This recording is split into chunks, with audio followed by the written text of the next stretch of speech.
welcome back to Backbone Exotics. I hope you guys are having a good one because I sure am. Okay, so for today's video, it's going to be a very special one for me because this is my first ever ball python clutch. I've never had any in the past. So this is a very historic moment. Hopefully one day in the future I can be able to look back at this and see how far I've came and how humbling, like this is. This is my very first, and hopefully there's hundreds more to come at some point. And of course, she took a little bit longer to lay her eggs. By the way that she was looking, she had a very indented spine. When it protrudes out, it's poking out. So I really thought she was gonna lay on her due date, which was August 31st, and today is the 8th, I believe. So, or the 9th, something like that. So 9 days overdue, which is fine. So it's around day 40, day 41 for her. And of course, she decided to lay right on the day that we're doing construction on my house. We're fixing up our driveway. So I'm sorry if you guys hear a little bit of background noise. So yeah, without further ado, I'm super excited. So let's get to pulling some eggs.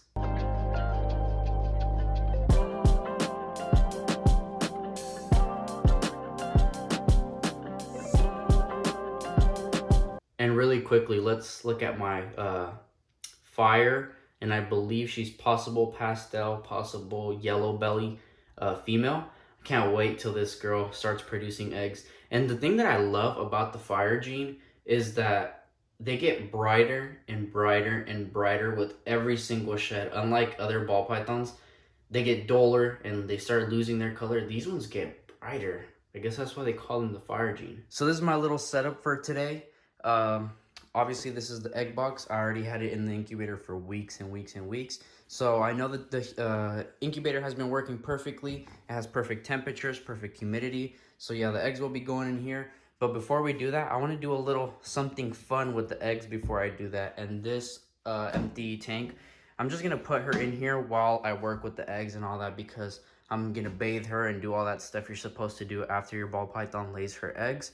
So yeah, she's gonna go in there while I work on the eggs, put the eggs in the incubation box, and then I'm gonna throw it in the incubator and get the female all sorted out, and then, that'd be the end of the video. So the tricky thing here is I'm not sure how I'm gonna set up the camera so I can use both hands while holding the snake, because I don't want her to roll around her eggs. And another thing that you'll see is that I used a blanket because I don't have my racks in yet.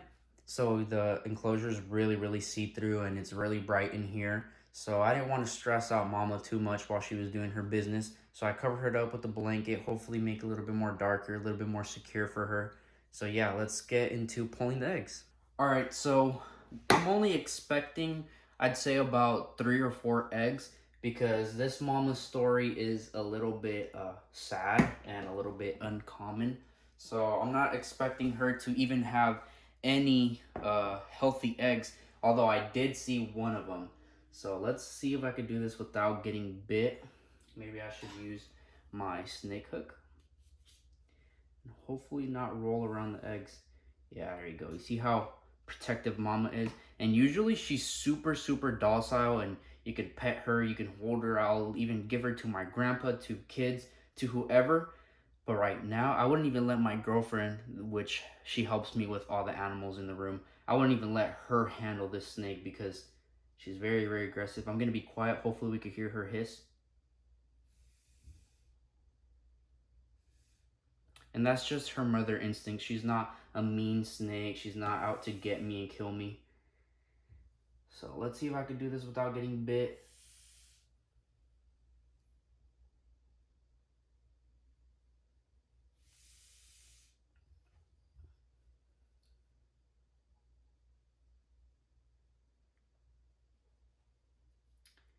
Yeah, I don't want to stress her out too much.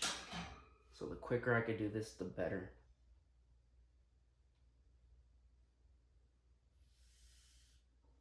She's really grabbing onto those eggs.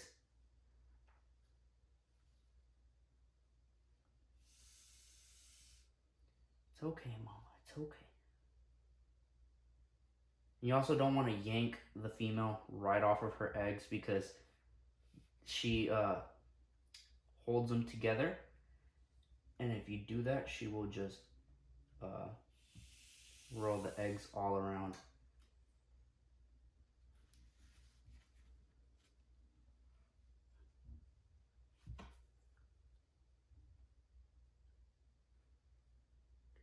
So this egg was just right there. And now we're off. And as you can see, you just really want to quickly make sure there's no eggs in her. And I'm not sure if you can see it on camera. Like, look, I could even put my fingers in there. There's definitely no eggs in here. Let's see if I could get a better angle. See how caved in that is? Definitely no eggs in here.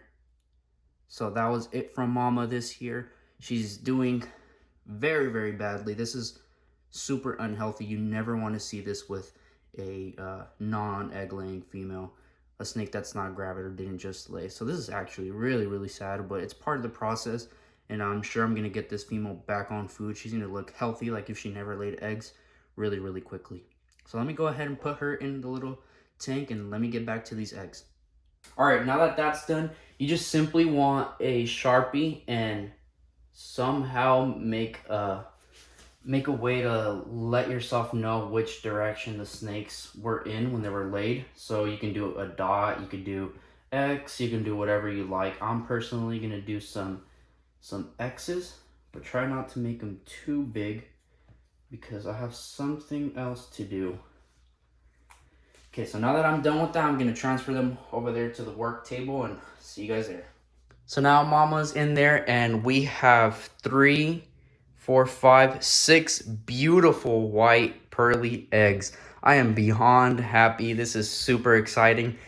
I probably am not showing it, but I don't know. I'm just super, super excited and beyond grateful that I'm able to do this. And, you know, hopefully I can do this for a living at some point. Obviously, right now I can't make millions of dollars off of 6 eggs, but hopefully one day I'll be able to, you know, be up there with the great guys like Brian Barczyk, Kevin McCurley, or Justin Kabloika, and all those amazing people.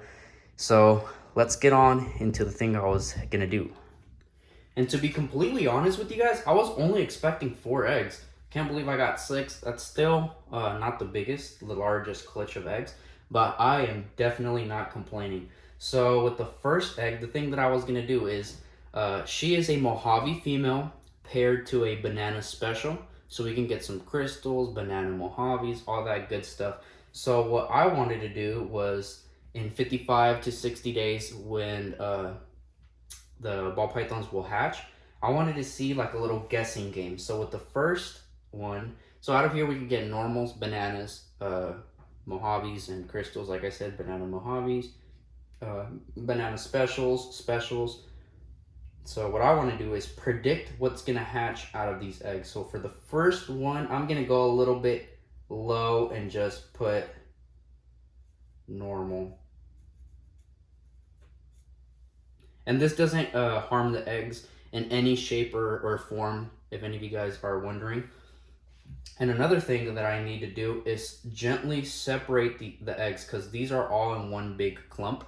So in the wild, what the female does is she lays the eggs, and they're like a glue substance on the eggs. And that what that does is it keeps the eggs in place. It doesn't allow them to roll, because obviously this one's not connected to anything, so it can roll. These ones are not able to roll because, you know, they're stuck together. Not only that, but they are able to transfer heat evenly. So let's say this egg is really, really hot, and usually you want to do something like 88.5 to 90 degrees Fahrenheit. So let's say this degree gets to 96 degrees, and this egg on top drops to, let's say 86, or this egg. The amazing thing about them being together and being attached is that now this egg is able to transfer some of its heat to cool itself off and add some of the heat to this other egg, which is super amazing and super, I don't know, just evolution every day just amazes me. So what I have to do is slowly wiggle back and forth the eggs so I could rip apart the little glue. Not the actual egg, just the glue. So there we go, we got this one off. And let's always keep the X up. So out of this one, I'm thinking banana. A banana. Out of this one, and once we get to smaller ones where I could actually hold it up to the camera, I'll actually show you the glue, or actually try to show you the glue. So this one's a little bit more dry. You usually want to do this as soon as the eggs are laid, and I actually wait a couple hours just to double make sure that the female was completely done laying all her eggs. So yeah, it gets a little bit tough after a while, but here we go. We got this one off, but with the weight of this one is going to want to fall on this side, so really need to get the top one off first.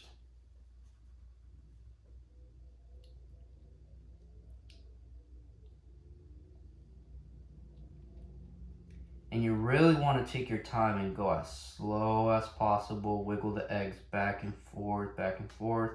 You don't want to rush this and accidentally rip an egg, because obviously that would be game over and the egg would die.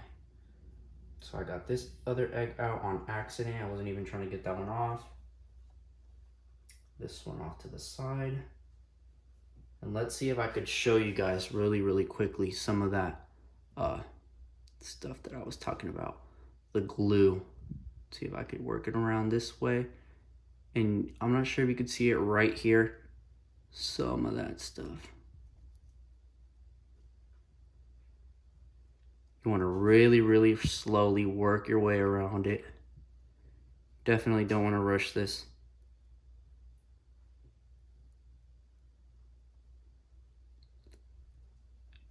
Sure, I'm not sure if you can see it right there.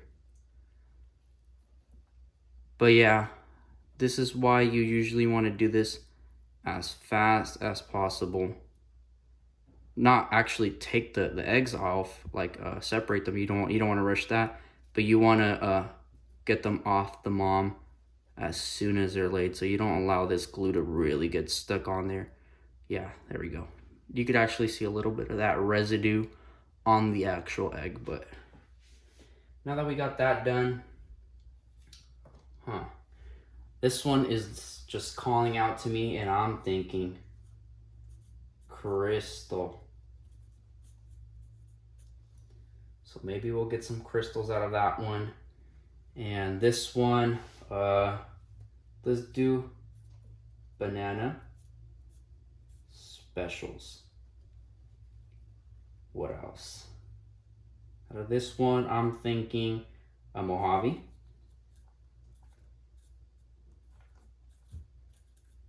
So we got a Mojave out of here. And from here, I'm thinking, let's see, what if we hit the all gene? Banana special Mojave. There we go. All right, so now we want to put the eggs in the incubator. All right, now that all that's finished, we just really want to quickly make sure there's actually good vein work in here. Like I said, I didn't really expect any eggs, to be quite honest. So we want to check for good vein work and make sure we actually see an embryo in there. And I'm not sure if you can see in there, but it's really red in there. I could see some really good veins. Let me see if I could get it on camera. Really good vein work right there. I don't want to drop the egg on accident, but right there we have some more good veins. All that. So I know this egg is good. Next up, this what I suspect normal. Sorry, I can't really see the camera all that well, so I may be going off frame a few times. But there's really red in there. Usually an infertile egg, it will be all like yellow and clear. So that sign of red, even if you can't see too well vein work, I can see it right here next to my thumb. Usually the red means that there's veins and blood and all that stuff, blood vessels. So that means there's a healthy snake in there. Again, really good veins. Really good veins. There we go. Really good vein work.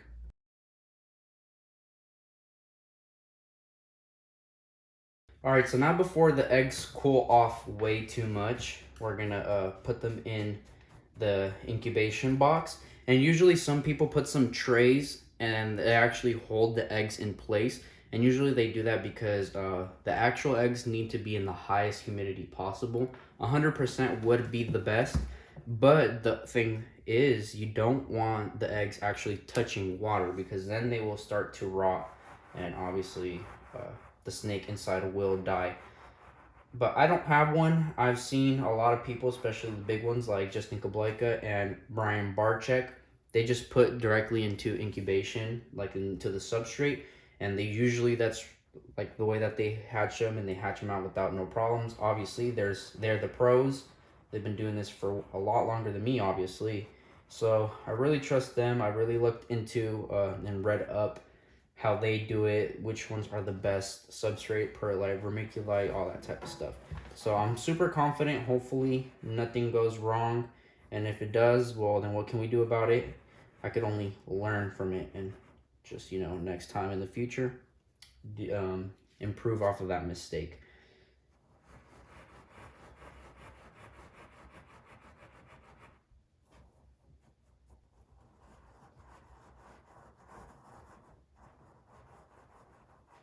All right, and one more egg. Just don't want it touching the side of the enclosure, so for the same reason, you don't want any contact with water. And I'm not sure if I'm blocking it off from you guys, and if I am, I'm sorry. All right, now that they're all tucked in their beds and everything, we just want to cover this up with saran wrap. Sorry about that. For the same reasons that we want really high humidities in here. So yeah, just go ahead and put that on there, and go ahead and put the lid, and we are finished.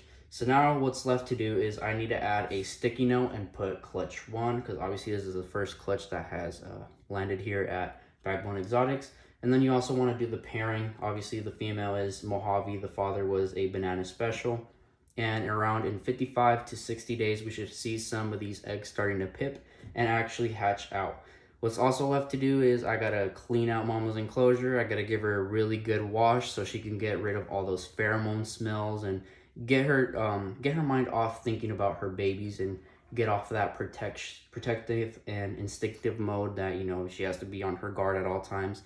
So we can hopefully get her back to her size that she's supposed to be for a female her size and her age, and hopefully get her ready for next breeding season. If not, you know, give her a year. If she's not up to weight, I'm in no rush. This is just a thing that I like to do. I'm not looking for money in breeding. This is just fun, and I love doing this. So yeah. Anyways, I'm gonna do the rest of that off camera because it's pretty straightforward, and I'm pretty sure you guys don't want to see that. So I'll see you guys next time. I hope you guys enjoyed this video. If you did, please let me know in the comments down below. And hopefully you guys stick around and see what eggs actually hatch out of this, so you can see if my predictions were right or if they're wrong. So now let's quickly throw these into the incubator. I don't want to leave them out at room temperature any more longer, you know, get that incubation process started. So hopefully in 55 to 60 days, we'll have some beautiful babies. See you guys next time.